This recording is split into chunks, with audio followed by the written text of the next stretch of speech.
Tirsa. I want to know Rost's story. Why he was made an outcast.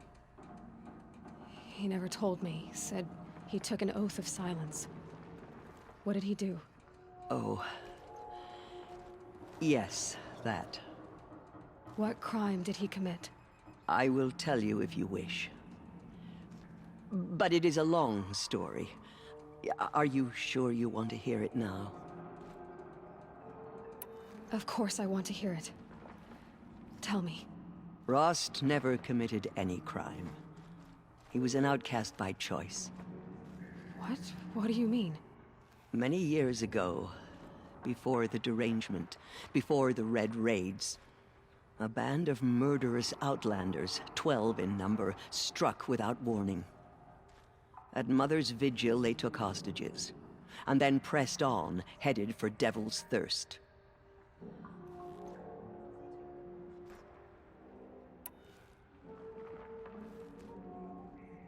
Mother's Vigil? Where's that? You would know it as the Forsaken Village, near the Karja border. But at the time, many families lived there. Rost's was one of them. His mate was killed fighting the Outlanders, and his daughter was among those taken hostage. His daughter? What was her name? Alana. She was just 6 years old. Nora Braves couldn't stop 12 Outlanders? Or rescue the hostages? It was quite impossible. We outnumbered them, but every time a Brave came within bowshot, the Outlanders killed a hostage. What did they come here to do? That was never discovered. We couldn't track closely enough to observe them. We know they camped beyond Devil's Thirst for 2 days. There were reports of strange noises. And then, as suddenly as they came, the Outlanders made their way back to the border and disappeared. What happened to Rost's daughter? She was killed? Rost was one of the Braves who tracked the Outlanders, keeping his distance. There were 6 hostages still alive when they reached the border, Alana among them. Rather than release them, the Outlanders slit their throats and left the corpses just across the border, mocking us. Why? Cruelty. They knew the faithful Nora would not leave the sacred land to collect the bodies, let alone pursue them. They thought themselves safe from our vengeance. Are you saying that Rost went after them? That he became an exile? No. Rost was beside himself with grief, but even so, he would never have broken taboo. Then what did he do? He called upon the most terrible and secret rite of the Nora tribe. He begged to be made a Death Seeker. A Death Seeker? What is that? One who dies to go seeking, and in seeking, brings death to others. The ritual drags the spirit from one's body, releasing it to All Mother's care. The heart beats, the mind thinks, but the spirit has moved on. I don't understand.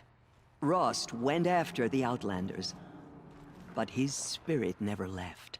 It remained here with All Mother. He gathered the bodies of the slain and returned them.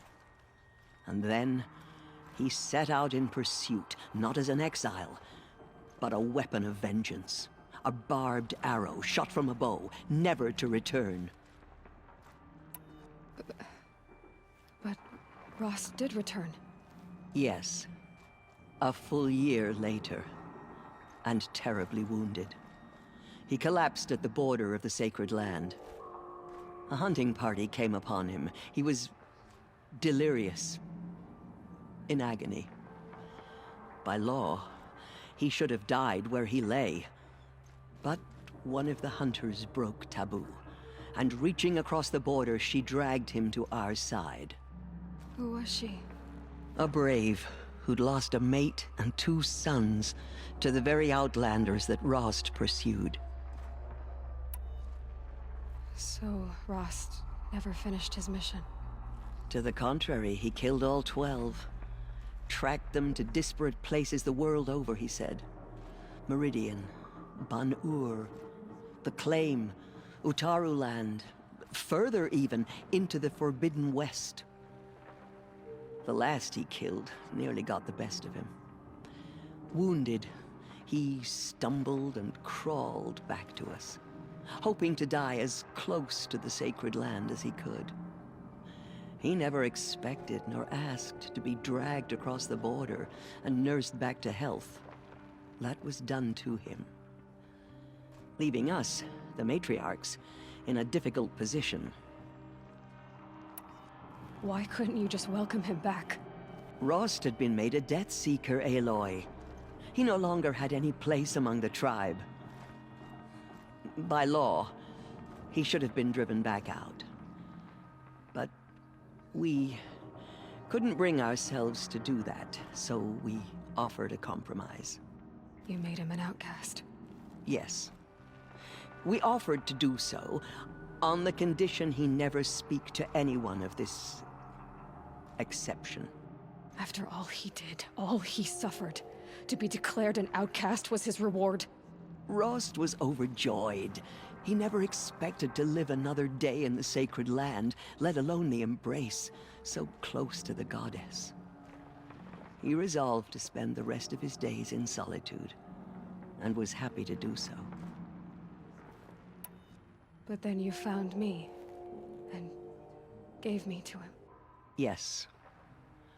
Another compromise. The matriarchs feared you, and would not let you be raised by the tribe. And so we turned to Rost. I knew that he would take care of you, bring you up, teach you to worship All-Mother and respect the ways of the tribe. He certainly tried anyway. You took a man who'd lost his daughter and made him raise an infant girl? Doesn't that strike you as callous?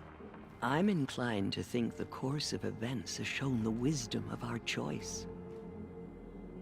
And I'm quite certain that from the moment he laid eyes on you, he saw you as a gift and never a burden.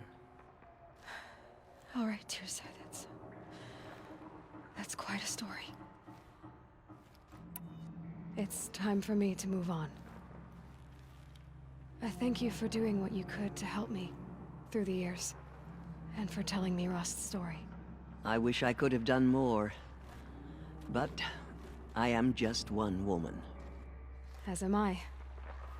No need to sell ourselves short. Oh, thank you, Aloy. I will pray for you. Okay, I guess it can't hurt.